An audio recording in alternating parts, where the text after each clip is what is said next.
Hello बच्चों, आज हम इस वीडियो में एनसीईआरटी के क्लास 10th के चैप्टर 6 जैव प्रक्रम के अंतर्गत जंतुओं में पोषण को जानेंगे। बच्चों, अब तक आपने देखा कि पोषण दो प्रकार का होता है, स्वपोषी पोषण और विषमपोषी पोषण। स्वपोषी पोषण में जीव जो है अपना भोजन स्वयं बनाते हैं, जैसा कि आपने पौधों में देखा कि वे प्रकाश संश्लेषण के साथ अपना भोजन स्वयं बनाए। दूसरे तरह का पोषण है विषमपोषी पोषण, जिस पोषण में जीव अपने भोजन के लिए दूसरे जीव पर निर्भर रहते हैं। उस पोषण को हम विषमपोषी पोषण कहते हैं। इसका उदाहरण है अमरबेल, कीट, मनुष्य और बहुत सारे जीव जंतु और पौधे भी विषमपोषी पोषण में करते हैं। मनुष्य में अपना भोजन के लिए जो भी पदार्थ है उसके लिए वो दूसरे पेड़ पौधे या जीव जंतु पर निर्भर रहता है। आइए हम इसी तरह विषमपोषी पोषण का एक उदाहरण और देखते हैं, अमीबा। अमीबा जो कि एक कोशिकीय जीव है, ये भोजन को पूर्ण रूप में अपने शरीर में ग्रहण करता है और फिर उसका पाचन करता है। तो इस तरह के पोषण को हम लोग प्राणी समभोजी पोषण कहते हैं। तो आइए देखते हैं अमीबा में पोषण किस प्रकार होता है। अमीबा में भोजन ग्रहण करने के लिए कोई विशेष अंग नहीं होता। उसके शरीर के सतह से प्रवर्ध निकले रहते हैं, जिसे हम कूटपाद कहते हैं। ये कूटपाद जो है वो भोजन को ग्रहण करते हैं। ग्रहण करने के बाद ये भोजन अमीबा के शरीर में जाता है और वहाँ खाद्य रिक्तिका में भोजन का पाचन होता है। पाचन के बाद शरीर के कोशिका द्रव्य द्वारा इसका अवशोषण होता है और अपचित जो भोजन है वो इसके दीवार के पास आती है और शरीर से बाहर निकल जाती है और इस तरह से बहिक्षेपण हो जाता है। तो आइए हम ये देखते हैं कि अमीबा में इन 4 चरणों में यह पूर्ण प्रक्रिया संपन्न हुई। अंतर्ग्रहण, जिसमें अमीबा अपने भोजन को कूटपाद द्वारा ग्रहण किया। पाचन, खाद्य रिक्तिका में पाचक एंजाइम के द्वारा इस भोजन का पाचन हुआ, अर्थात जटिल पदार्थ सरल पदार्थ में टूटे। उसके बाद कोशिका द्रव में इस पचे हुए भोजन का अवशोषण हुआ। अपचा जो भोजन है वो इसकी दीवार पर आती है और शरीर से बाहर निकल जाती है, यानी यह प्रक्रिया बहिक्षेपण कहलाई। अब हम आगे देखते हैं कि मनुष्य में पोषण किस प्रकार होता है। जिस तरह से अमीबा पूर्ण भोजन को शरीर के अंदर डालकर उसका पाचन अवशोषण किया, ठीक उसी प्रकार मनुष्य भी भोजन को शरीर के अंदर ग्रहण करता है और वहाँ पर उसका पाचन अवशोषण स्वांगीकरण होता है। तो इस तरह के पोषण को भी प्राणी समभोजी पोषण कहते हैं, अर्थात मनुष्य में भी प्राणी समभोजी पोषण होता है। तो आइए हम देखते हैं मनुष्य में भोजन के कौन कौन से चरण हैं और वह कैसे होता है। सर्वप्रथम चरण जो है वो अंतर्ग्रहण का है। तो मनुष्य में भोजन का अंतर्ग्रहण एक विशेष अंग मुंह द्वारा होता है। मुंह में, जैसा कि आपको ज्ञात है, दांत होते हैं जो भोजन को छोटे छोटे टुकड़ों में बदलते हैं। जीभ जो है वो भोजन मुंह में उपस्थित लार ग्रंथि से लार निकलता है और जीभ उस लार से भोजन को मिलाने में मदद करता है। लार में एमिलेज नामक का एंजाइम पाया जाता है और यह मुंह में ही भोजन का पाचन शुरू कर देता है, अर्थात मनुष्य में पाचन की प्रक्रिया मुंह से ही शुरू हो जाती है। भोजन में जो भी मन है वो इस एमिलेज की उपस्थिति में शर्करा में बदल जाता है। यही कारण है जब आप रोटी को चबाते हैं तो वो मीठा लगने लगता है, क्योंकि रोटी में मन यानी स्टार्च है और मुंह के एमिलेज में से बदलकर वो शर्करा में बदल गया। अब मुंह में पाचन के बाद भोजन जो है वो ग्रसिका में जाता है, परंतु ग्रसिका में कोई पाचन नहीं होता है। यहाँ क्रमानुकुंचन गति के द्वारा ये भोजन मुंह से ग्रसिका से होते हुए अमाशय में पहुँचती है। अब अमाशय की दीवार में जठर ग्रंथियाँ होती हैं और उस जठर ग्रंथियों से 3 पदार्थ निकलता है, हाइड्रोक्लोरिक अम्ल, पेप्सिन और श्लेष्मा। हाइड्रोक्लोरिक अम्ल भोजन में उपस्थित जीवाणु या हानिकारक पदार्थ को नाश करता है और यह भोजन का माध्यम अम्लीय बनाता है।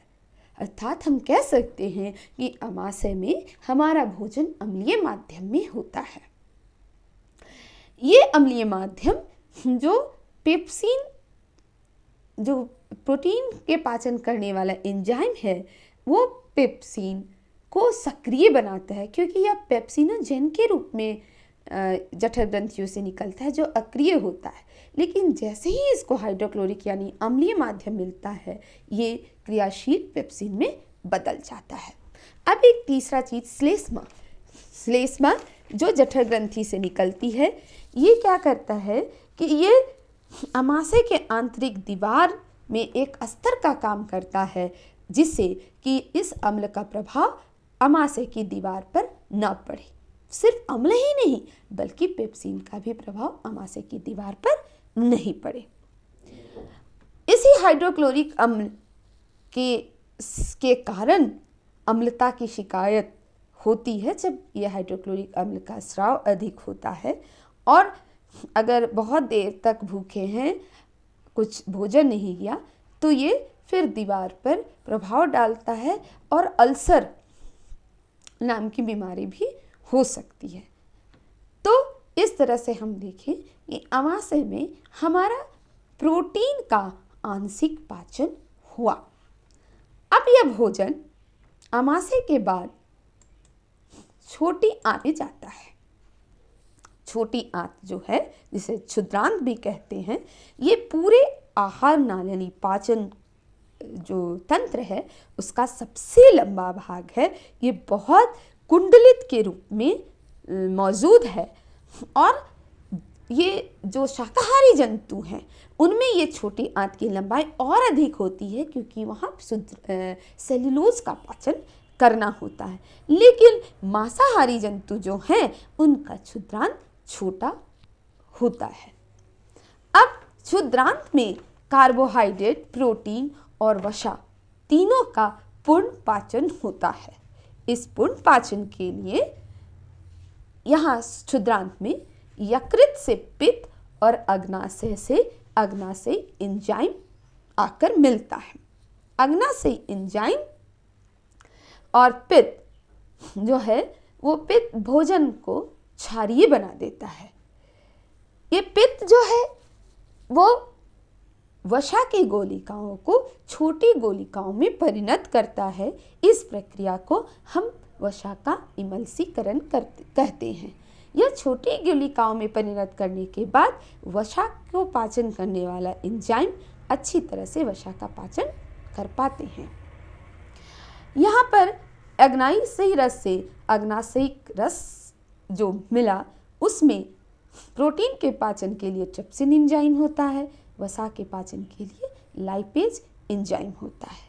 इसके अतिरिक्त क्षुद्रांत यानी छोटी आंत की दीवार पर भी ग्रंथि होती है जो आंत्र रस का श्रवण करती है, और इस आंत्र रस में भी उपस्थित एंजाइम जो है अंत में इस भोजन का पूर्ण पाचन करते हैं।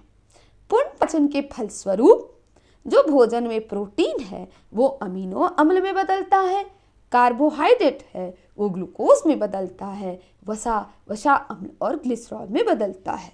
ये पचित भोजन को ही रक्त जो है वो अवशोषित करके हमारे शरीर के सभी भागों तक पहुंचाता है। अब हम देखते हैं ये अवशोषण का कार्य कहाँ होता है। इसके पहले हम एक पूर्ण पाचन तंत्र को देखते हैं। यह मुंह, जहाँ से भोजन को अंतर्ग्रहण किया जाता है, ग्रसिका, जहाँ पर हमारा पूरा भोजन जिसके द्वारा अमाशय में पहुँचता है, अमाशय के बाद ये यकृत है, जहाँ से पित्त का स्राव होता है, जो थोड़े समय के लिए पित्त नली में इकट्ठा रहता है और फिर ये छोटी आंत में जाकर मिलता है।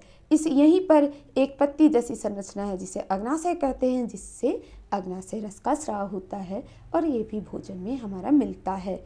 ये हमारा पूरा क्षुद्रांत है यानी छोटी आंत, और फिर छोटी आंत के बाद ये हमारा भोजन बड़ी आंत में जाता है।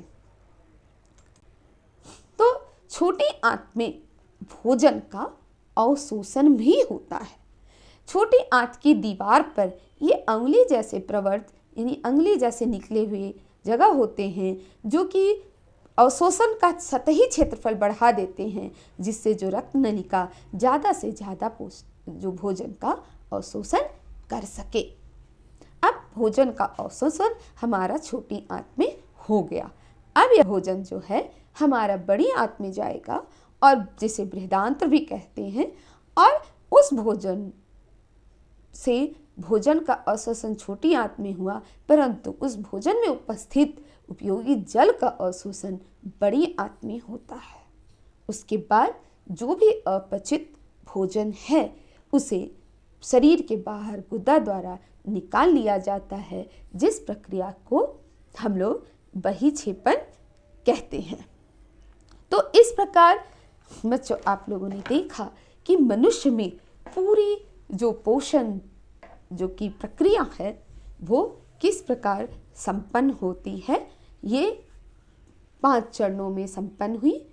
अंतर्ग्रहण जो मुंह में हुआ, पाचन जो मुंह, अमाशय और छोटी आंत में हुआ, अवशोषण जो छोटी आंत की दीवार जिसको विलाई या दीर्घरोम कहते हैं उसके द्वारा हुआ, बड़ी आंत में जल का अवशोषण हुआ, और अवशोषण के पश्चात जो भोज्य पदार्थ को रक्तवाहिकाएं शरीर के सभी जगह पर पहुंचाई, जिससे हमें ऊर्जा मिलती है और हमारे शरीर के बनने ये सब में उपयोगी पदार्थ का बनता है जिसे हम स्वांगीकरण भी कहते हैं।